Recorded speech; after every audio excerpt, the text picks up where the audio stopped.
They say the 2018 midterm elections are going to be coming up next year. You got any thoughts on that? My thoughts on the 2018 midterm election is real simple. Black people need to start asking the elected representatives the right questions, because we're not asking. We keep asking these open-ended questions. What are you going to do for us? We can't be general. We got to be specific. What are you going to do to increase black people's access to wealth in their communities? It is our lack of access to wealth that keeps us trailing every other race for political economic infrastructure. We need the $1 billion loans. We need the $1 million loans. We need the $100,000 loans. We're not getting them. Chinese are, Arabs are, East Indians are, Latinos are, Mexicans are, Jews are. We're not.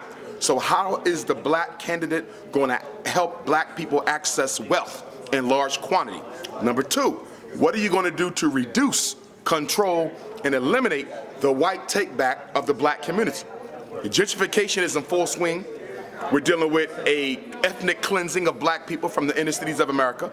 What are our black elected officials going to do about stopping the white land grab in the black ghetto? That's number two. Number three, what are you going to do systematically to reduce the high prison rate of African American men and women? Okay? What are you going to do to stop our brothers and sisters from having to commit crime so they go to jail in the first place? What are you going to do about the unfair sentencing disparities on the state level as well as on the federal level? And then also for our children, what are you going to do to promote community control of the public schools, blame black male teachers, black male principals, and do something about the dismally high rates of special ed, ADHD, and black male exposure? If I don't get positive answers to those questions, I will not be casting a vote for anybody.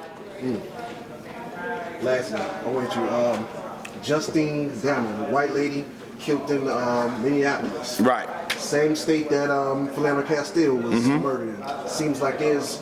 What did they do with the brother in that case? Was he arrested? Talking about the officer? Yes. No, actually, he got off. He was found not guilty. Of killing the white lady? Oh no, you're talking about the white officer. Right, I'm talking about the new case, the white woman. So right now, it's still pending. Right so now. He wasn't arrested yet? No. Okay. They want to hang him. They want to crucify him. They may very well do it, but here's the thing. Because all legal decisions are based on precedent, if you let off all these white cops for doing the same thing, you may have to let him off. And if you hang him, you now just establish a new precedent for subsequent murders of blacks by white police to be handled the same way you handled this black man for killing this white woman. So they really between a rock and a hard place. They got to decide how we're going to do this now. Right. Are we going to follow precedent, or do we establish a new precedent? But in the end, white supremacy is still going to rule. Because if they don't get him in court, they'll get him another way, just like OJ. There's more than one way to skin a Negro.